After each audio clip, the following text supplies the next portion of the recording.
I'm an alcoholic. My name's Tony, and today I'm going to be telling you my story. Now, if you've followed our step series, you know that I've done this before. I think the last time was about 4 years ago, and I like to update it every once in a while, especially as I'm coming to my anniversary. October 16th, 2002 is my sober date, and today, as I do this video, it's October 10th. And so I'm 6 days away, and I'm feeling pretty comfortable that I'm going to make it. Anyway, I hope you'll enjoy the video. I was born in Montevideo, Uruguay, which Uruguay is a small Spanish-speaking country south of Brazil, east of Argentina. And the reason I was born there was my father's job moved him around the world to third world countries where he would open factories and hire local labor, which was much less expensive than doing it in Britain, where the main factories had started. So he would go to a country for 2 years, start a factory, hire a large crew, usually 80 to 100 people. And after 2 years, he would have promoted somebody to be the general manager, and he would go back to England waiting for his next assignment. Well, in this particular case, he was there for his 2 years and found out that Uruguay had a futuristic social security system, and that if he stayed for 10 years, he would be fully vested and get full social security when he turned 65. So he talked his company into letting him stay there. So in 1957, I was born, and my mother was Canadian, so both of my parents were English speaking, but both became fluent Spanish speakers pretty quickly. And Spanish was my first language. Today, I don't use it as much as I used to, and so I'm not as good as I used to be at it, but I can get by. Anyway, soon after my father's 10th anniversary in Uruguay, we went back to England and got to England and waited for the next assignment. And that was about a year and a half later. The company had apparently acquired a factory in Bridgeport, Connecticut that wasn't operating well, and my father was offered to go there to help to restore the factory to how well it was once run. We had a choice of going there or Brazil, and everybody wanted to move to the United States. So my father gave myself and my older sister, who was 6 years older, kind of gave us the choice of where would you rather live. And so we went to the United States, to Bridgeport, and Bridgeport was also a 6-hour drive from my mother's childhood home, which was in Montreal, Canada. So it worked for everybody, and we moved to Connecticut. And if you know much about Bridgeport, it's not a really nice place. There are some nice neighborhoods in it. We lived in a fairly middle-class neighborhood. We didn't own a home. We lived in an apartment. I think when we came to the United States, my father didn't really know how long we were going to be here. And he ended up spending, I think, something in the neighborhood of 30 years here. Anyway, as I started growing up, I started witnessing my father's drinking and my father's anger and my father's abuse, particularly of my mother. And I got an attitude about alcohol. And I used to say to my father, I'll never drink like you. And he would say to me, people won't trust you if you don't drink with them. And that didn't make sense to me. But over time, it did come to make sense. But the fact of the matter is, my father was an alcoholic, and he abused my mother. And part of the reason why he abused her was because she could outdrink him. My father was so committed to drinking that he never got a driver's license. And my mother would take him to the local saloon, and he would sit at one end of the bar with his buddies and drink. And she would sit at the other end with the wives, and she'd be drinking whiskey and he'd be drinking beer, and they'd drink until he fell off the stool and she'd drive him home.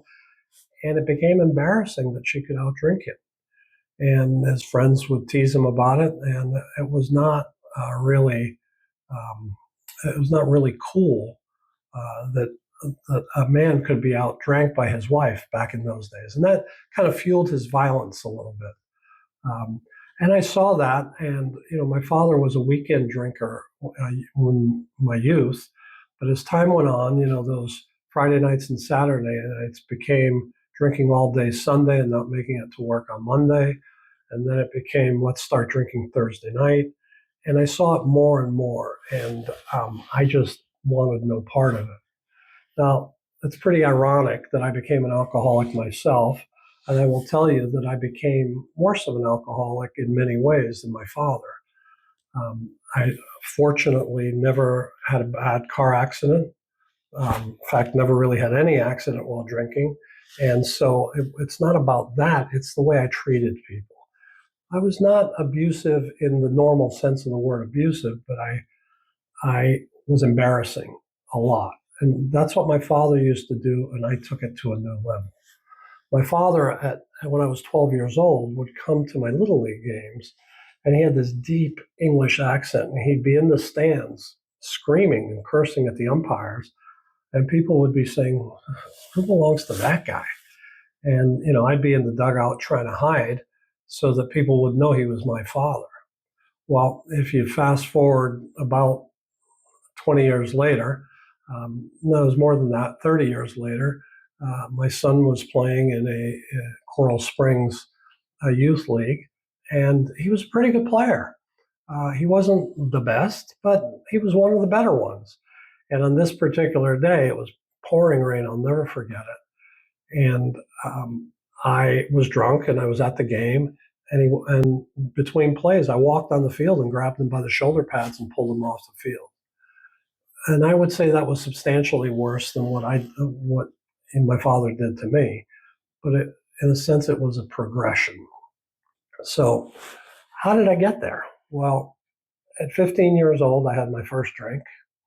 And it was, 4 or 5 of us standing on a corner in Bridgeport, pooling our money and buying a bottle of Boone's Farm apple wine. And I bought that bottle and actually had somebody buy it for us. We weren't old enough, obviously. Back then in Connecticut, the drinking age was 21. And we talked someone into buying us this bottle. And I said to the other guys, I bet you, and here's my ego talking, I bet you I can drink this whole bottle in one sip. And of course, they bet me. And the bet was that I would buy another bottle if I couldn't, and they would buy another bottle if I could. I drank the bottle in one sip and quickly threw up everywhere. And most people at 50 years old might say, I'm not doing that again. I demanded another bottle. So there was a red flag here and there when I was young. So that was my first experience with alcohol, getting drunk, vomiting, etc. There would be many more of those events.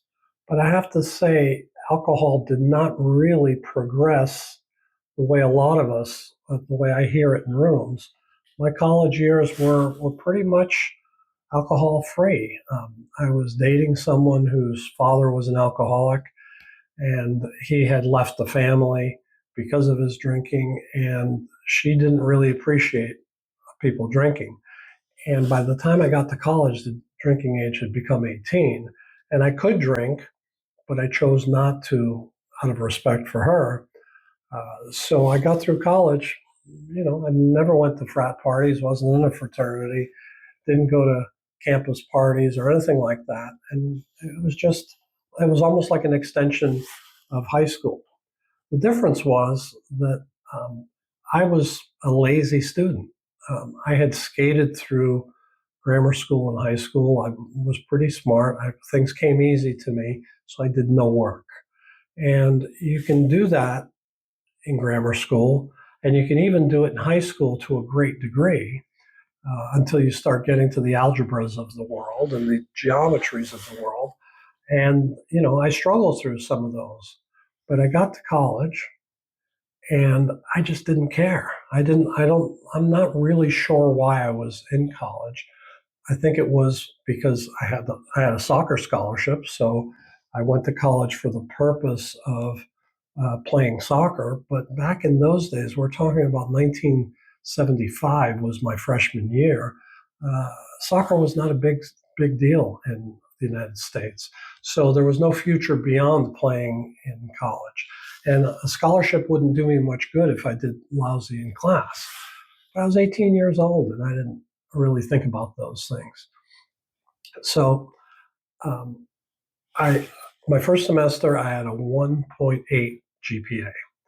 You have to maintain a 2.0 or you're asked to leave the school. But what happened at the 1.8 was I lost my scholarship. And at the same time, I started dating this young lady who had been the valedictorian of my high school. And she was way out of my league in many ways.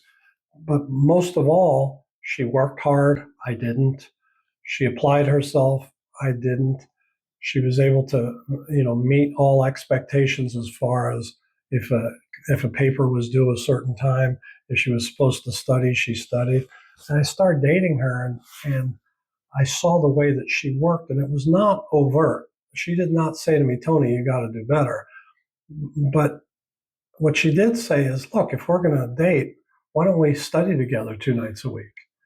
And we did that. And wouldn't you know, studying together made my grades go up almost immediately. My second semester, I was a 2.2 GPA, which put together with my 1.8, gave me the 2.0 I needed to stay in, but it was a start. And my grades continued to grow. And wouldn't you know that if you turn things in on time, you study for tests and you show up for the test, your grades go up. So by the end of my sophomore year, I was on the dean's list and doing well. And now the study habits had become just that. They'd become habits. It wasn't work for me to study anymore because she and I had gotten into this routine. And this was a serious relationship. I would say my first serious relationship in my life. And we get to our senior year, and I was going to graduate with a business degree. And the question is, what do I do now? Well, one of my ambitions as a child was to be a police officer. So I took the test for the Bridgeport Police Department. And back in those days, I don't know if it's still true, but back in those days, Bridgeport had the #1 crime rate in the United States. So probably not a real safe thing to do, but I took the test. And I also applied to law school. And I applied to law school for all the wrong reasons. Not the least of which is the fact that I did it because every lawyer I knew was rich, and money played a huge role in my life. As a child, you would think that my father was highly paid. He really wasn't. We scraped to get by. It wasn't that I went with anything, but I wanted to be self-supporting, and so I went to law school. I made that choice. As it happened, on the very same day that I got a letter from the school um, offering me, to come in as a student in the law school. At the same day, I got a letter hiring me from the city of Bridgeport to be a patrolman. And now the question was, which was I going to do? Well, I told you about the crime rate. I told you about the way that I was about money. And so I went to law school. Now, I was a terrible law student. I was a terrible law student for a couple of reasons. One, I was there for the wrong reasons. And two, most of all, was my personality. My personality was not that of someone who uh, could command a room, could be aggressive, could be overly assertive. That just wasn't me.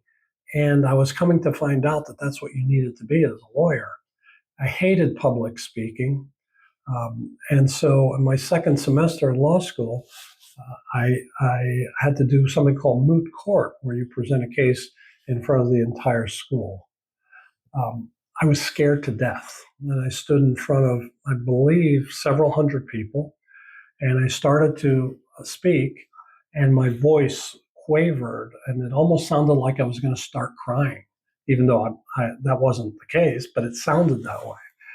And you could actually see my legs. Somebody afterwards that was sitting in the front row told me, you could actually see my legs inside my pants shaking. I was trembling so much. And I thought in that moment, I can't be a lawyer. This is just not me. And I made the decision right then not to be a lawyer. And I actually considered walking away from the lectern and quitting right then and there, but I decided not to. And I finished and you know didn't do well in school. Again, my heart wasn't in it, and so I fell back on my business degree and went out and found a job. But along the way, my ego was I'm in law school and my ego is getting bigger because I'm in law school. Yet I'm scared to death to public speak. And as I came to find out, those of us with big egos are very often very insecure people, and I was that. So I got a job working for the company, the Southland Corporation, that owns all the 7-Eleven food stores. And I ended up operating 9 7-Eleven stores. And I did really well at that. And I think part of the reason I did well at that is these were franchise stores and I had personal relationships. I built personal relationships with each of the franchisees. And this would become one of the hallmarks of my entire career, and it is to this day. I'm good at developing relationships one on one with people, and it helps them and it helps me when it's a business relationship. And so, I did well with the 9 stores. I ran 9 stores for about 15 months. I got promoted working in the division office, but the Southland Corporation back then was a kind of a partying company. Every Friday night we went out drinking together. When we were traveling on business, we always drank. It was just the way it was. And so I'm not aware of it at the time, but my drinking is going up and up and up and up. And so at the end of 4 years, I had gotten a couple of promotions and I was doing pretty well. But I was offered a job as a national franchise director because I had gotten into the franchising end of the business. My legal background in law school helped me to be able to work with franchise agreements. And so put that together with my ability to have relationships with the people that I'm dealing with. And I was able to sell franchise as well. I did it for 7-Eleven, but 7-Eleven was such a huge company that I felt like I was a tiny fish in a gigantic ocean. So I completely flipped that over. I went to work for a small company in Merrillville, Indiana, where I was the national franchise director. Actually took just a slight cut in pay to do that, but I saw it as a great opportunity. And it really was because it really enhanced my resume. I did well there. And quite frankly, my drinking continued to elevate. When I first moved to Indiana, I was alone. I was married, and I guess I put aside the relationship. I'll come back to that in a second. But when I got to Indiana, the company kind of gave me somebody to shepherd me around for the first couple of weeks, for me to get to know the area. And this person and I became very close friends. He was a sports guy. I was a sports guy. He loved to drink. I loved to drink. Every night after work, we were out drinking together. Maybe after we played racquetball or we water skied or whatever. And again, elevated my drinking. But to go back to the relationship for a second, the girl that I was dating, who had helped me so much get through college, my ego destroyed that relationship. One day I decided, and I'm sure this was a power play in my head, I decided that I was going to say to her, you know what, don't you think we should date other people? This is after we'd been dating for 4 years, and everybody, my parents, her mother, her sister, my sister, everybody thought we were going to get married. And she said, yeah, I think you're right. Basically, she called my bluff because I expected her to say, no, we shouldn't. And, just was a childish, immature thing to do. It was all about ego. She called my bluff. She started dating someone that I knew in high school, and they've now been married 45 years or something like that. So I destroyed that relationship there. But while I was in law school, I met somebody else, and we ended up getting married. And eventually she moved to Indiana after I was there for about 2 months because she and I owned a house in Connecticut that we had to sell. Sold it. She moved. But by now, my drinking habits were becoming real daily habits. I probably drank a couple of drinks almost every day at that point and drank hard on weekends. And I was traveling a lot and drinking a lot. And I got this opportunity to take that step that I was hoping for to then become a bigger fish in a bigger pond. And I became a regional franchise director for Arby's, the company that owns all the Arby's restaurants. And I was doing the franchising work in a region of about 545 restaurants. And really, this is where my career took off. Again, I hated public speaking, and I always thought this is what's going to derail my career because I can't public speak. But I was able to get through. I was able to avoid. And then one day, I was slated to speak in the afternoon. I'm sorry, in the morning, and the regional vice president that was supposed to be there didn't show up on time. He was delayed for some reason, and he came 3 or 4 hours late. And so back in those days, it was accepted that people would have a couple of drinks at lunch. And I had a couple of drinks, and now I'm standing in front of 120 or 30 people, and I realized I wasn't nervous, and I could think on my feet, and I did really well. And now I thought to myself, wow, I think I may have found the magic elixir here. And I thought, nothing can stop me now. And so I started by managing my speaking, times I had to publicly speak, by having a couple of drinks beforehand. Again, little by little, my drinking's going up. And I'm getting promoted. So Arby's was also a partying company. And I was traveling a lot. I wasn't home that much. So what am I going to do in a hotel, uh, when I'm there alone? I drank more and more. I went to conventions. I drank. And so that continued to go up. And in 1991, I got promoted to regional vice president. And now my ego was pretty big, and not out of control yet. But something else happened when I got promoted. My mother had been very sick and could no longer live alone, and she came to live with my wife and I. And my wife had a baby who's now my 37-year-old son. But my mother came to live with us, and as she got better, she kind of became our babysitter. But she also became my babysitter in the sense that this was just at the beginning of cell phones, and I would call her when I was leaving my office, which was about an hour and 15 minutes away. And I'd say, I'm on my way home. And when I got home, she'd have a pitcher of Tanqueray tonics waiting for me. And that happened night after night. And again, she comes from a drinking environment. She doesn't see, what that's doing to me. But again, my tolerances are going up. My need for alcohol is going up, and nobody is noticing this because I'm succeeding in my job.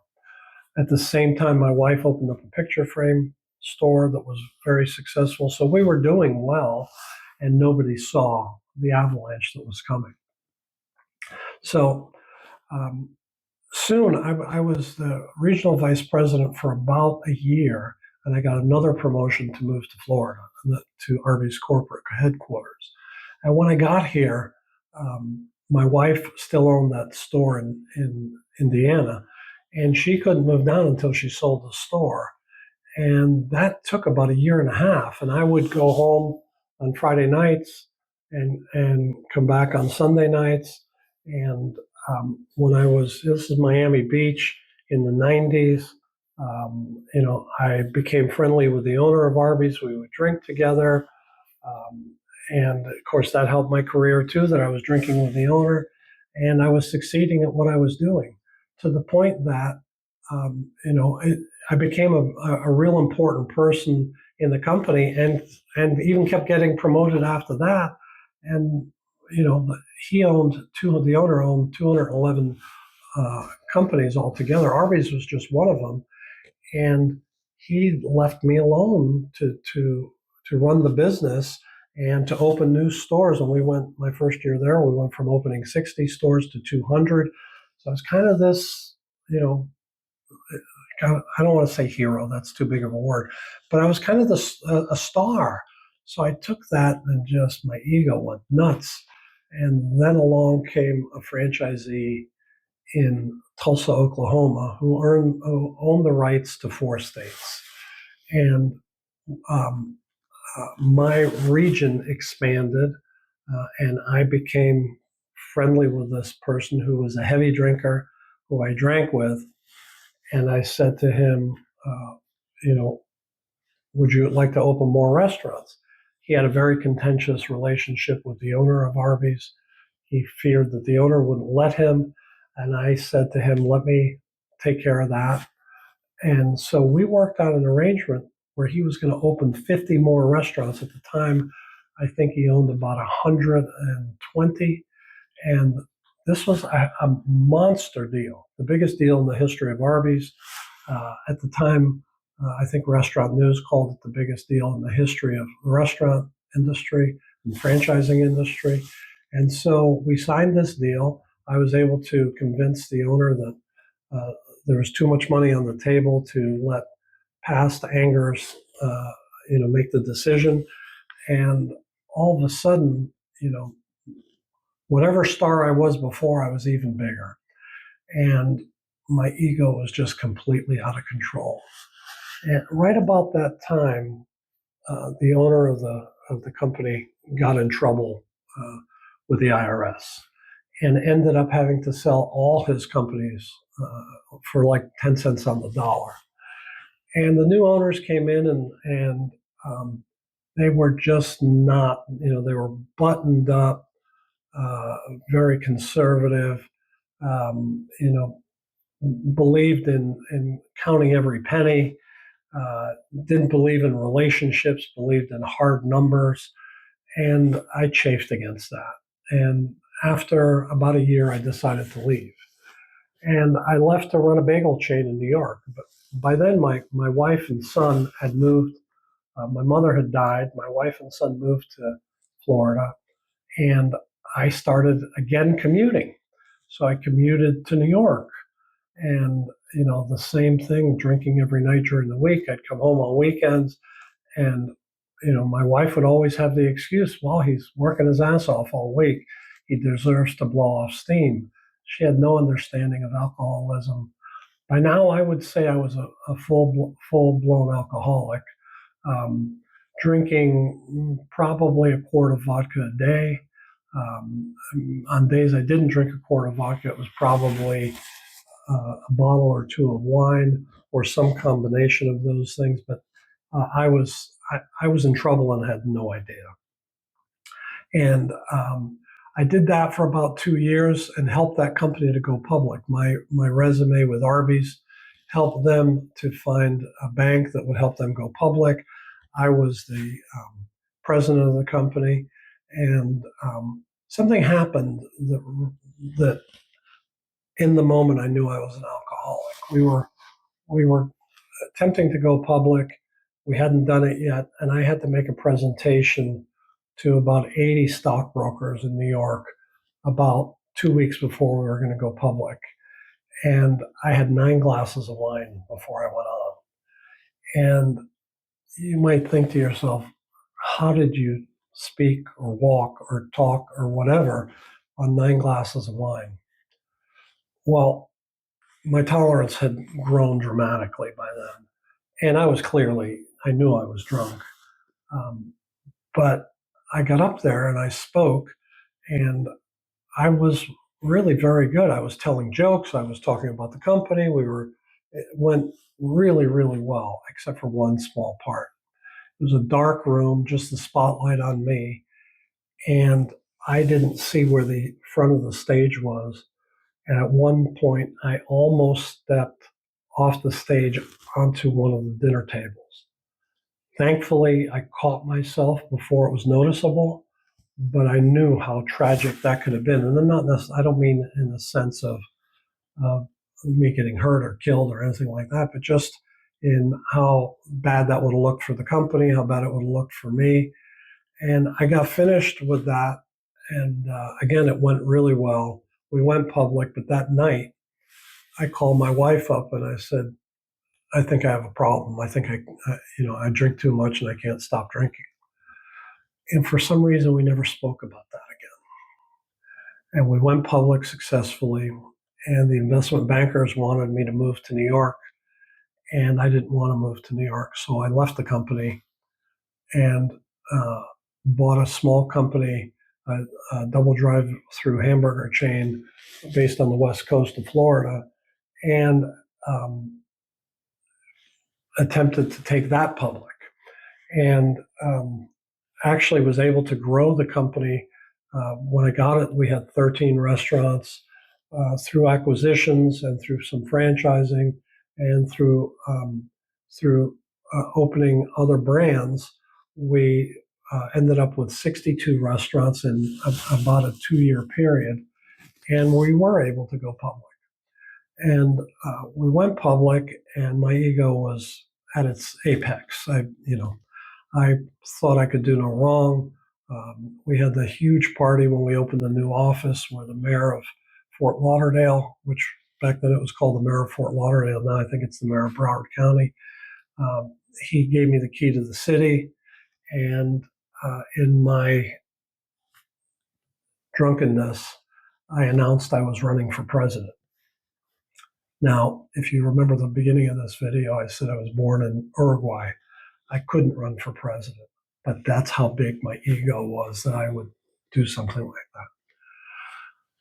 So it wasn't long after that that my ego and my drinking really started hurting the company. And over a period of about a year or so, key employees started to leave.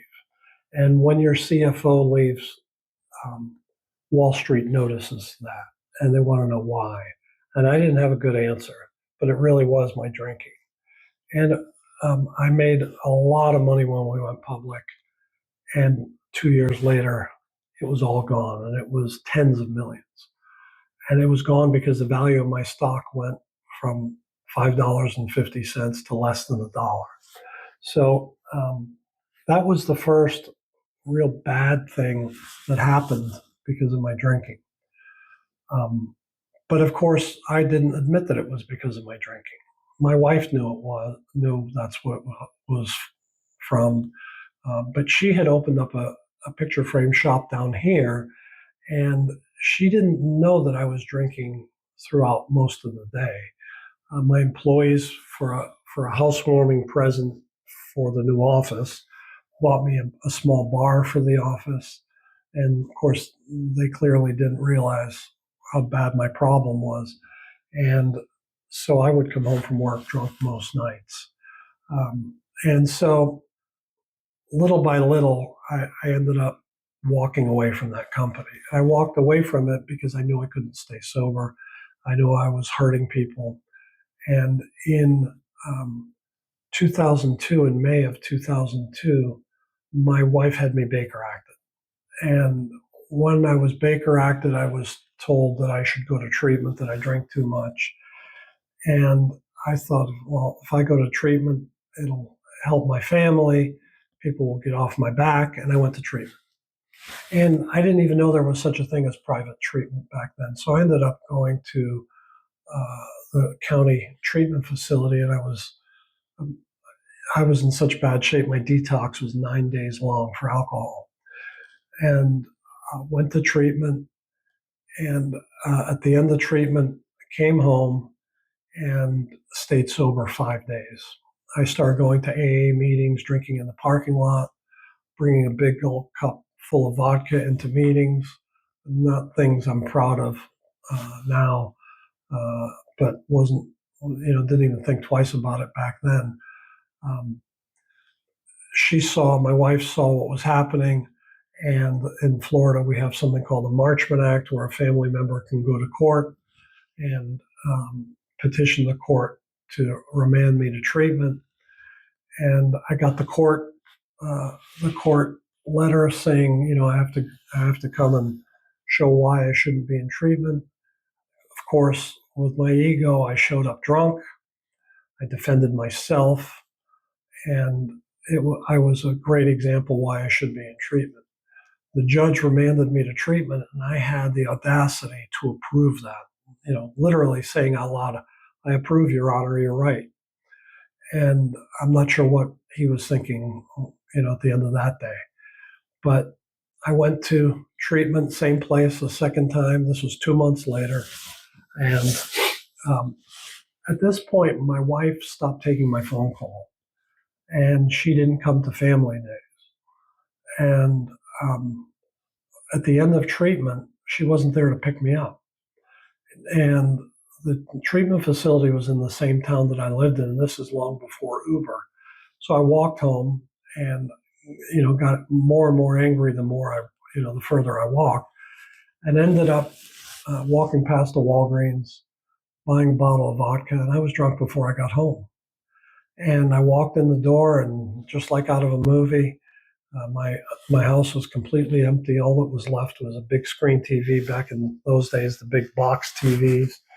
And I thought, I've hit the lottery here. I can drink as much as I want, and nobody's going to bother me because my wife was gone, my son was gone, and all I cared about was I could drink. ESPN had 6 stations. What more could a guy want?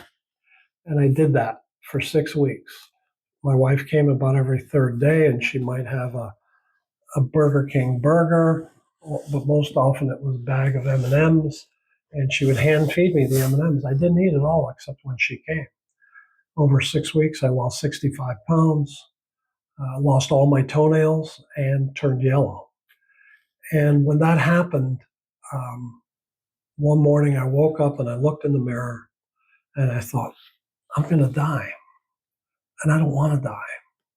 And it was in that moment that I decided to go to treatment because I wanted to be a sober person and I didn't want to die. So I opened the phone book. Back then we had phone books, and I opened the phone book to the page for treatment centers, and it said Beachcomber, 100 steps to the ocean. And I thought, wow, how bad could a place called the Beachcomber be? And so my wife and I, she still cared enough about me that she wanted me to get sober. My wife and I went to see the place, and I knew I was home the moment I stepped on the grounds. Except they had a waiting list to get in, and I had to wait for 5 days. And so she tried to keep an eye on me for those 5 days. It didn't go well. The night before I was to go in, I stayed with her at her new house and drank till 5 o'clock in the morning. She drove me to the facility, and I was too drunk to be admitted. The owner came out and said to me, we cannot admit you because we're not a detox. You need to go to a detox, and I'm not even sure a detox is going to help you. You might have to go to the hospital. And my wife, to her everlasting credit, lost her mind, started crying and begging him, and over a course of about 45 minutes, she talked him into letting me stay. And he brought the doctor in, who wasn't generally there every day, but he came every day while I was detoxing, actually came twice a day at the beginning, and he took care of me, and they took care of me. And about 5 days in, I started to feel a little bit normal, and I started participating, and I was a terrible patient. My ego was out of control. I hated all the therapists. I got along with the patients great, but I didn't like the therapists. And there was one in particular, his name was Fred, who I didn't like, and he would say things that I thought were inappropriate in groups, but it was his way of getting people to share, and sometimes he wanted them to get angry, and he got me angry a lot. And one week he gave me an assignment to read this book, Why Am I Afraid to Tell You Who I Am? Which is a book about wearing masks and hiding behind who we like everybody else to think we are. And it was about a 60-page book, and I had a week to read it and write how I related to it.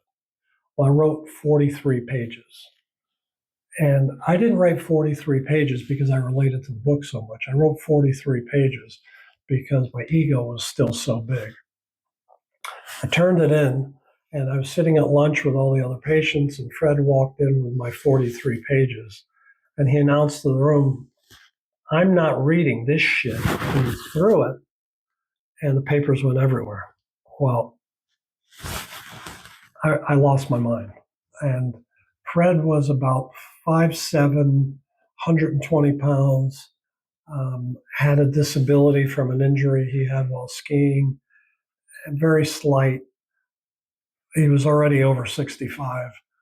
If all of those things weren't true, I probably would have hit him, but I still was screaming at him. And the clinical director ran in and said, "You can't behave this way. You're going to have to leave." And in that moment, I thought to myself, leave? Where am I going to go? All I have is an empty house. I said, "Why don't you go back to your room and pray and meditate and see what comes of that?" And I thought, pray and meditate? Who am I going to pray to? I didn't believe in God. I thought I was God. And I don't mean that in I just thought we were each our own gods. So I went in my room, I got on my knees, and I asked God to help me to take away the anger. And I laid in bed and did what I thought was meditation. And this happened over lunch. And I went back to the 1 o'clock group, and another patient came to me and said, "You okay?" And I said, "What do you mean?" He said, "Well, you just lost your mind a little while ago, and you seem normal now." I couldn't remember what had happened. He told me about what had happened, and it all came back. But prayer and meditation had gotten it out of me, at least in the moment. And I thought, wow, maybe these people do know something. This was the oldest treatment center in the state of Florida, so clearly they did know something. But it didn't handle my ego. I still had this gigantic ego. And the following week, Fred gave me another assignment similar to that one, and I wrote 47 pages. And guess what? He walked into the lunchroom and threw them at me again, and said similar things. And I started to go nuts. And then I thought to myself, what am I doing? I almost felt like he was toying with me. But I went back to my room and I prayed and meditated, and it all seemed to go away again. And that's when I started to believe. That's when I started to pay attention more. That's when I learned toothbrush therapy. That's when I learned the 5 sober disciplines I do every day to stay sober. I go to a meeting. I talk to another alcoholic. I read 4 pages of AA literature. I do a gratitude list, and I pray and meditate. And I started doing those. And I couldn't deny that almost immediately, and I say almost immediately, I would say within 3 or 4 days, I walked out of the building once, and the sky seemed bluer and the grass seemed greener, and I could hear birds chirping, and I'm thinking to myself, what is going on here? And once I believe, I fully believe. And I started doing everything they told me to do. And at the end of 3 weeks, they said to me, as I'm coming up to the beginning of my last week, they said, "Tony, you were pretty useless when you got here. Why don't you stay another week?" And for the first time in my life, I did what I was told, and I stayed an extra week. And I was taught some things for a second time then, one of them being toothbrush therapy, and it cemented in my head. The first time I had heard it, I wrote, this guy's full of shit. I'm still going to drink just to prove him wrong. The second time, I figured out when I was going to do them, at what points in the day I was going to, so I could plan it out. So what time of day was I going to go to a meeting? When was I going to pray and meditate? When I was going to read? All those things. And so I started doing it. And I left the Beachcomber after 5 weeks and went to my first meeting that day just the way they told me. And I tried to do things exactly the way they told me. And I started feeling better. I put my family back together. I moved into that new house. We sold the old house, and things seemed to be really good. I got a sponsor who was very tough on me, a coal miner who stuck his finger in my chest and told me what to do. He didn't ask me what to do, and I needed that. I needed my ego to be killed, and he killed it. And I don't mean in a bad way. He killed it in a good way. And I did the steps. And I went back to the Beachcomber every Sunday because they would have an alumni meeting. And after I completed the steps, Fred came to me and said, would you be willing to sponsor some new graduates? And I said, I know I'm supposed to say yes, so I better say yes. And I did. And Fred and I became friends, and close enough friends that we spent holidays together. Close enough friends that I became his therapist later on. So, the Beachcomber, AA, buying in, managing my ego, all helped me to get better. And while I was in treatment, I saw how Fred was handling someone who was struggling, not in a group session, in a private session. He happened to be in one corner of the dining room, and I thought, well, Fred really is a good therapist. And I thought, man, I bet I'd be good at that. And so when I got out of treatment and I did the steps and I had completed the steps and I was starting to sponsor people, I decided to go back to school. And I ended up getting a double master's in mental health and counseling, counselor education. And during that period of time, I was able to become an intern at the Beachcomber. And by now, the owner of the Beachcomber and I were building a relationship. And at the end, when I graduated, I became a therapist at the Beachcomber. And when I was getting my master's, I became close to a professor who said to me, Tony, you're going to get a PhD. And I said, I'll be 60 by the time I get it. And she said to me, you could be 60 with a PhD or 60 without one. It's up to you. And so I went after a PhD, and I actually got it at 58. And, but something happened along this way too. My wife and I were going in different directions. And after 5 years, we decided to get divorced. And, it was such an amicable divorce. We committed to each other that we were not going to make this hard on our son, because he came to us when we told him we were getting divorced and said, I used to be the only kid who still had married parents and all my friends. And so we told him it's not going to be ugly. It's going to be easy. And it was so easy that I was her lawyer in the divorce. Imagine that. And I didn't move out of the house for about a year even. There was no tension. It just was what it was. And we started each other dating other people. And I met my current wife. And my ex-wife noticed that I had been out with the same person a few times, because she would ask me. And she said, you're not going to marry this person, are you? I said, no, I'm not going to get married. Then one day I said, yeah, June 27th, I'm getting married. And I married my wife, KJ, which many of you know through these videos, because this is actually her YouTube channel, Fostering Resilience. And so KJ and I met in an AA meeting, the good old-fashioned way, the way, we're told not to do it, but it worked for us. And we've been married now for 15 years. And in that period of time, as I said, I got the master's, I got a PhD. KJ completed a master's, got her own PhD. When the Beachcomber started to expand, the owner asked me if I'd open up their outpatient facility. I did. It was very successful. So then they wanted me to open up a second one. That was also very successful. And then I let my ego back in. And I didn't relapse, but I could have. It wasn't that I was thinking of relapsing, but my ego came back in the game. And my love of money came back in the game. And somebody convinced me to go work for them to run the largest treatment center in the state. And, I basically was tripling what I was making at the Beachcomber. And how could I say no to that? In the meantime, KJ had become a therapist and she was working at the Beachcomber. And I had become the clinical director at the Beachcomber. When I left to take this job, she became the clinical director at the Beachcomber.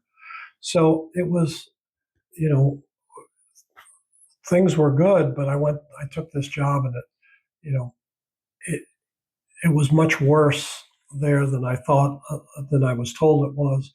It was back in the days where there was a lot of corrupt treatment centers. This one had been one of the most, and the owner said that she wanted me to clean it up. And I started cleaning it up, and I did that for about a year and a half. In the meantime, I brought KJ in, and she earned the right to be the clinical director there of a 149 bed facility, and she did a terrific job. And I was somewhat hamstrung by the ownership. And one day the owner came to me and said, I want to go back to the old way because she was making more money that way. And KJ had already left because she saw what was going on. And I decided to leave. And when I left, I opened up a private practice. And I realized that leaving the Beachcomber and going to this treatment center was the biggest mistake of my business career, and it still is to this day. I destroyed a lot of relationships at the Beachcomber, but one I didn't destroy was with the owner, Joe Bryan, who called me when he found out I was available and said, "We're having a problem with our family program. Would you and KJ want to come and run our family program? It's 2 days a week. You just make some extra money." And I said, "Of course." And we took over the family program, and suddenly the family program went from 2 families showing up to 15. It was flourishing. Joe was happy. We were happy. Joe asked me to become a full-time therapist. I didn't quite become a full-time therapist, but I was working about 30 to 35 hours. KJ came and did the same thing. And then I became the clinical director. She became the clinical director, and I became the program director, within a very short period of time. And, we ran the Beachcomber through COVID. When every other treatment center was at least temporarily shutting down, we stayed open. When we only had 4 or 5 patients in the place, we stayed open. We were still that place you could go to. And, but it was beating us down. And it was beating us down because, early sobriety is tough on those that are around you. And we were getting early sobriety with not a lot of employees because a lot of employees either had COVID or were not coming in because of fear of having COVID. And so over a period of time, we were so busy that we stopped taking vacations. And we had to cancel a cruise. And I said to KJ, "Why don't we go to Paris for the weekend?" And if you think about it, that's a fairly alcoholic mindset to think that you should go to Paris from South Florida for the weekend. But we decided to do it. And within 3 hours of being on the ground in Paris, both of us fell in love with Paris and France in general, but Paris in particular. And we put in motion retiring to Paris in October of 2022.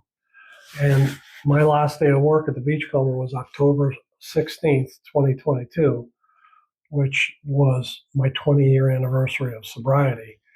And the next day we went to France.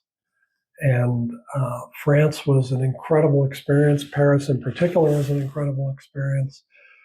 Some of you know about it. We stayed for about 4 months. KJ got sick. We came back, and we're now in the process of working our way back to going back. This time we're going to Nice. We have been back to Paris, I think, 8 times since then. We've been to Nice probably 5 times, been to other parts of France. We love France. We love the weather. We love the people. We love the food. And so KJ is working for a company that specializes in OCD and doing very well, and it does it all remotely, which works perfectly. for us right now, we're living in Vero Beach where we can help out. If her parents need help, her father had a stroke a year and a half ago. We were here to be able to help him and his, her mother through that. And so we're eventually going to move back, like I said, to Nice. And I have a private practice. I'm semi-retired, and I make these videos. And we make videos about traveling to France. And I'm still very involved with alcoholics and addicts, and I still love to see the light in their face and in their eyes when they get it, when they get sober. And it still feels really bad when they don't get it or something bad happens. But I love Alcoholics Anonymous. I love the steps.